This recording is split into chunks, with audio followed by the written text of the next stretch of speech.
What's up, everybody? It's John, and I hope that you're doing all right during this quarantine.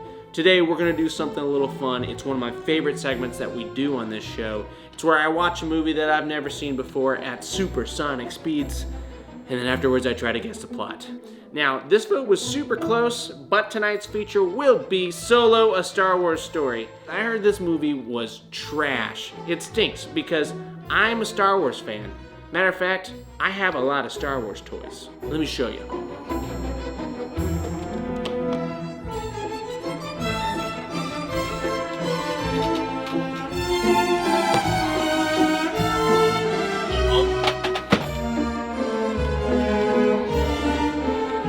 So look at this thing. This is some like original 90s toy making right here. Yeah, this thing's pretty awesome. And voila, the Millennium Falcon. And now let's enter into the time-lapse zone.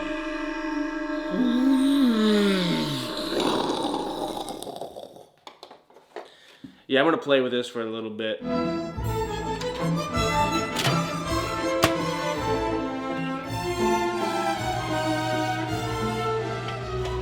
Alright, the movie has been time-lapsed. We've got our popcorn, and today's topping is green sprinkles from Betty Crocker.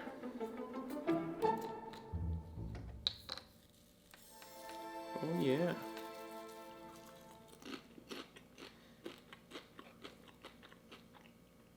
To be honest, it's not as powerful of a sweet kick as I was kind of expecting.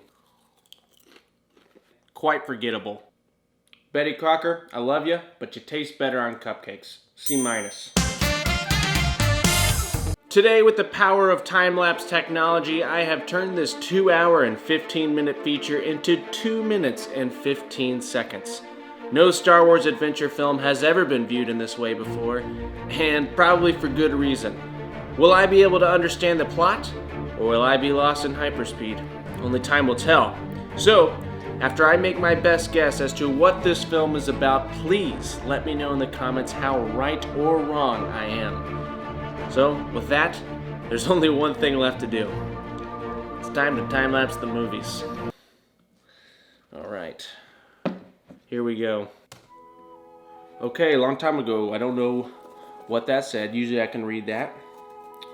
Okay, I know that this dude's Han Solo looked like he was on trial. So I know a little bit about who Han Solo is. This might be where he meets Chewbacca. A lot of battles going on. Star Wars, you know. Wow. I think he befriends Chewbacca in that little junk area.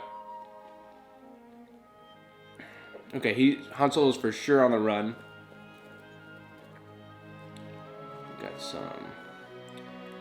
Got some snow environments, a lot of different environments that we're dealing with here. Han Solo's really a big-time traveler.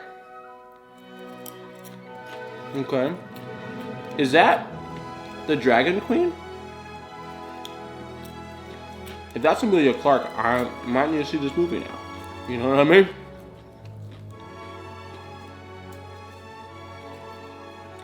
So Lando, I knew that. I knew Donald Glover was playing Lando.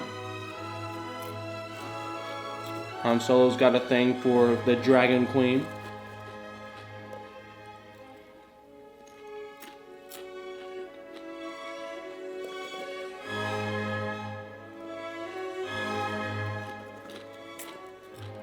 Honestly, could not tell you what they're doing in this movie right now.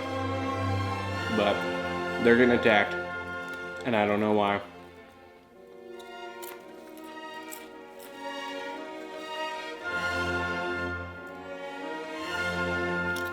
But they always find a way to escape.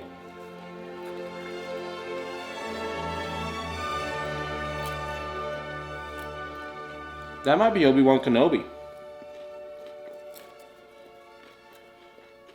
Ooh, I see a red lightsaber, so a bad guy's around. Darth Maul. He's like my favorite.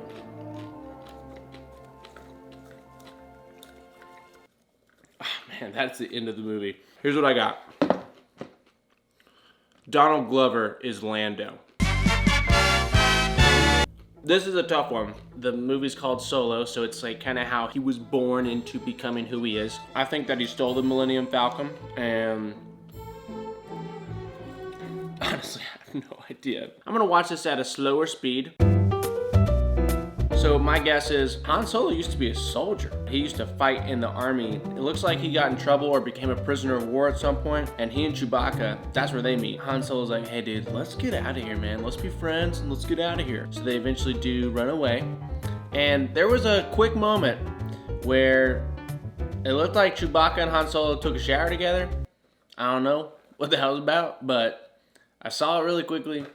And I don't know if it's one of those things where Han and Chewbacca had a moment, and then they just never talked about it again, but there it was. Anyways, they escape to some land, and then that's whenever they meet Lando in some poker game. Because, you know, Han Solo, man, he's kind of a bad boy. He kind of likes to roll the dice every now and then, and so he did. And I think that he won the Millennium Falcon. Lando was just like, you know what, you guys seem cool. I'll ride along with you guys forever. And they did. And he was there for the rest of the movie, which was cool because I like Donald Glover as an actor, as just a person. I don't know him, but I feel like he'd be a cool guy to be around and have on your side. That's whenever he ends up meeting Emilia Clarke, the dragon lady.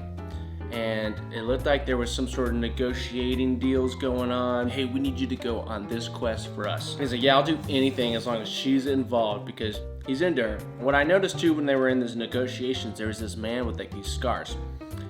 Never a good sign, okay? That means that that dude is a bad guy. And we know that because later on in the movie, he whips out a red lightsaber. I mean, guys, pick a different color lightsaber, try to be incognito, you know what I mean? Anyway, so they go on this little journey. They get up in the ship, they're flying in, they get sucked in! No! What are we doing? What's going on? And it turned out that Emilia Clarke was in on it. She was maybe a bad guy because Chewbacca and Han Solo were getting handcuffed and escorted. Han and Chewbacca, just because they're like the Shaq and Kobe, the Jordan and Pippen, they get out of this mess. Screw this place, we're out. Emilia Clarke, if you would like to still ride along in this cockpit with us, that's great. But, you know, I'll give you a second chance. And so Emilia Clarke's like, yeah, you know what? That was my bad. And she rode along with them. I don't know why they forgave her, but she was clearly not on their side.